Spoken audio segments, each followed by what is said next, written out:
விவரங்களுக்கெல்லாம் கால் பண்ணுங்க. அண்ணாங்கிட்ட நம்பர் வாங்கி நாங்கள் தொழில் முனைவோர் கூட்டமைப்புன்னு ஒரு கூட்டமைப்பு ஒன்று வச்சிருக்கோம். அந்த இதில் வந்து பார்த்தீங்கன்னா கவர்மெண்ட் வந்து நமக்கு மானிய கடன் இதெல்லாம் கொடுக்குது. சரிங்களா? அதெல்லாம் என்னென்னு நம்மளுக்கு தெரியாமல் இருக்குது. எத்தனை லட்சம் வரைக்கும் கொடுக்குறாங்க, எத்தனை கோடி வரைக்கும் கொடுக்குறாங்கன்னு நம்மளுக்கு தெரியாமல் இருக்குது.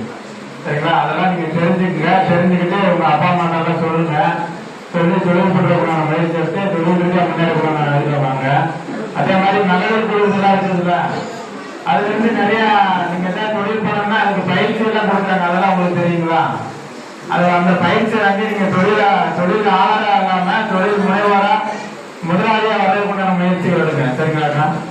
அதன் மூலமா மட்டும்தான் நம்ம சமூகம் முன்னேற ஒரு மாற்றத்தை அடையும். அதே மாதிரி தாக்கோல் வந்து 10 லட்சத்துல இருந்து 10 லட்ச ரூபா வரைக்கும் கொடுக்குறாங்க. அந்த 10 லட்சத்துல வந்து பாத்தீங்கன்னா 3.5 லட்ச ரூபாய் நீங்க கட்ட வேண்டியது இல்லை, 6 லட்சம் தான் கட்டணும். சரிங்களா? நீங்க ஏதாவது வண்டி வாங்குற மாதிரி, அந்த கார் வாடகைக்கு ஓட்டுற மாதிரி, அந்த மாதிரி ஏதாவது தொழில் எதுனாலும் சரி, டிபார்ட்மெண்ட் ஸ்டோரோ எதுனாலும் நீங்க தொழில் பண்ற மாதிரி இருந்துச்சுன்னா அதுக்குண்டான மானிய கடன் எல்லாம் இருக்குது. அதை வாங்கி நீங்க தொழிலாளர் இல்லாம தொழில் அதிபரா மாறதுக்குண்டான முயற்சி எடுங்க. சரிங்களா? எல்லாத்துக்குமே இருக்கு. ஒவ்வொரு ரேஷன் கடை ஒவ்வொரு குடும்பத்துக்குமே 10 லட்ச ரூபா வரைக்கும் தாக்கோல கொடுப்பாங்க. அண்ணன் அம்பேத்கர் தொழில் முன்னோடி திட்டம் இருக்குது. அது வந்து 10 லட்சத்துல இருந்து 4.5 கோடி ரூபாய் வரைக்கும் கொடுப்பாங்க. அதுல இதே மாதிரி தான் 35% மானியம். 10 லட்சம்னா 3.5 லட்சம் கட்ட வேண்டியதுல, இப்போ 1 கோடி வாங்குறோம்னா 35 லட்சம் கட்ட வேண்டியதுல, மீதி 65 லட்சம் தான் கட்டணும். இந்த மாதிரி தான் அந்த ஸ்கீமு. அதுல வட்டி மானியம் 6% வட்டி மானியம் இருக்குது. அதெல்லாம் தெரிஞ்சுக்கங்க. நாங்க வந்து பாத்தீங்கன்னா நம்ம சமுதாய வழக்கறிஞர் ஒருங்கிணைப்பு பண்ணி வச்சிருக்கோம். ஒரு 450-500 அட்வொகேட் கிட்ட நம்ம ஒருங்கிணைப்பு பண்ணி வச்சிருக்கோம் தமிழ்நாடு ஃபுல்லா.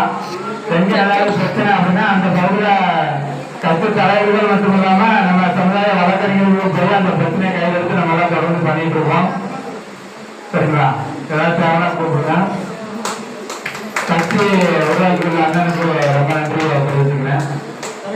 நம்ம சமூகம் சார்ந்த மக்களுக்குண்டான பிரச்சனையெல்லாம் நம்ம தொடர்ந்து சேர்ந்து செயல்படலாம் தெரியப்படுத்திக்கிறேன். எல்லா கட்சி தலைவர்களுக்கும் அத்துக்கு எல்லா தலைவர்களுக்கும் நன்றியையும் தெரிவிச்சுக்கிறோம். அடுத்தடுத்து இணைந்து நம்ம சேர்ந்து செயல்படலாம் தெரியப்படுத்திக்கிறோம். நன்றி. இறுதியாக நாம் இந்த நிகழ்ச்சியினுடைய இறுதிக்கு வந்திருக்கிறோம். ஆரம்பம் முடிவும் ரொம்ப சிறப்பா இருக்கணும். நாம் எதுக்காக இந்த கட்சியை